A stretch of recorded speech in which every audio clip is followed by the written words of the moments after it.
Hey guys, today we're going to take a look at section 8.4, which involves finding the area of a triangle. Now, if you recall back to like geometry, the formula for finding the area of a triangle is usually 1/2 the base times the height. The problem is the height is often not an actual part of the triangle. It's this altitude, this line that we draw that sometimes is given to us and sometimes isn't, but today it will not be. Okay, we're only going to be given actual parts of the triangle, and so we've got to find a different way to calculate it. Well, what we're going to be given on these first examples, we're going to be given a side angle side situation. So side angle side. So the base is one of the sides we're going to be given, but we're not going to be given this height, this altitude. But you can probably see that what we are going to be given relates to that height. So if you look at this angle, this is the side that's opposite our angle. This would be the hypotenuse of this little right triangle that the altitude or the height would create. So this is a sine situation. The sine of this angle equals h over a in this case, using the letters they gave us. So the sine of c equals h over a. If I do a quick little cross multiplication, move this a up here, I would get that h, our height, is equal to this side times the sine of this angle. So if I take our normal 1/2 base times height and replace the height with this side sine of our angle situation, I'll get this formula, 1/2 AB, where A and B are sides. Okay, it doesn't have to be A and B. It could be A and C, or it could be B and C. But these two are going to be sides, and then this will be the angle that's in between those two sides, so it's going to be a different letter than these two. Okay, so don't get locked into the, this has to be an A, this has to be a B, and this has to be a C. What it really is, it's just going to be side times a side times the sine of the angle that's in between those two sides. Okay? So, that's it. That's the whole setup on this.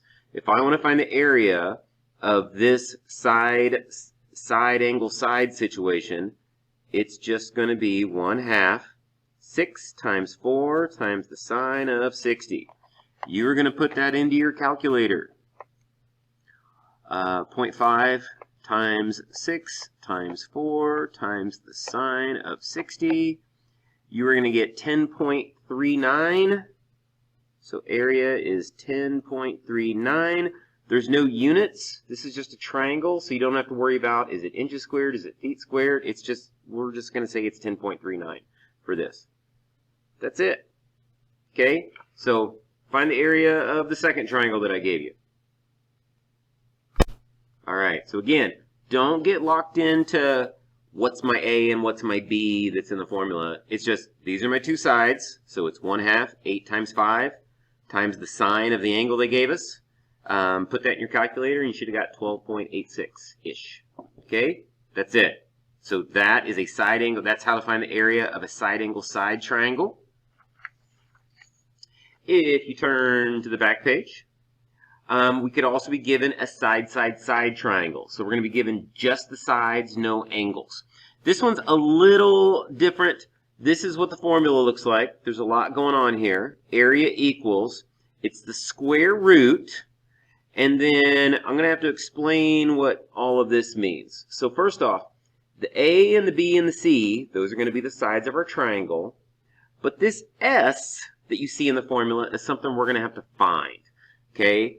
S, it's kind of like the average of the sides. It's not the average, okay, but it's something kind of similar to it. Okay? S is 1/2 A plus B plus C. So you're just going to add the sides together and cut them in half. Okay, so the average would be cutting them in by 3 since you're adding 3 numbers. Okay, so that's all we're going to do. You're going to be given the side of a triangle. Very first thing we're going to do is we're going to find this S value. So it's 1/2 4 plus 5 plus 7. Okay, so 4 plus 5 plus 7. Divide that by 2. 8. All right, that's our magic number. So that's this fourth variable that you see in the formula. So literally, the area is the square root of 8,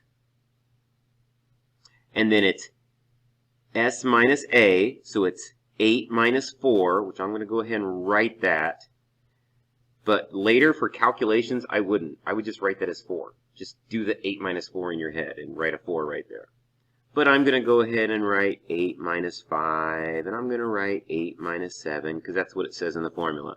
But again, what I would probably do is just 8 times 4 times 3 times 1. Just do the subtraction, and then this is the math you have to do.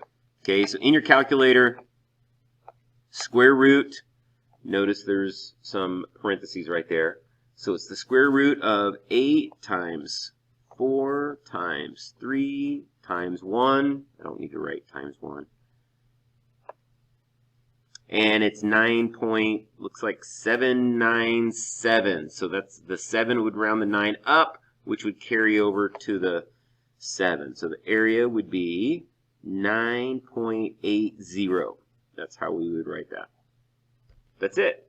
Okay, so see if you can find the area of this side triangle. Okay, and I'm going to pause the video. All right, hopefully this is what you got. Okay, s equals 4. That's the first thing you got to find. What's this magic number s? So 3 plus 3 plus 2 is 8. Cut it in half. That's 4. Then I plugged it into the formula. I did 4. That's your s that you start with. And then I just did 4 minus 3 is 1. 4 minus 3 is 1. 4 minus 2 is 2. I just went ahead and did that subtraction. And then I took the square root of 4 times 1 times 1 times 2, which is 8. Okay, I took the square root of 8 and got 2.83, and that was it. That is the area of that triangle. Okay, so take a look at these problems and let me know if you have any questions, and I bet you won't. All right, thanks.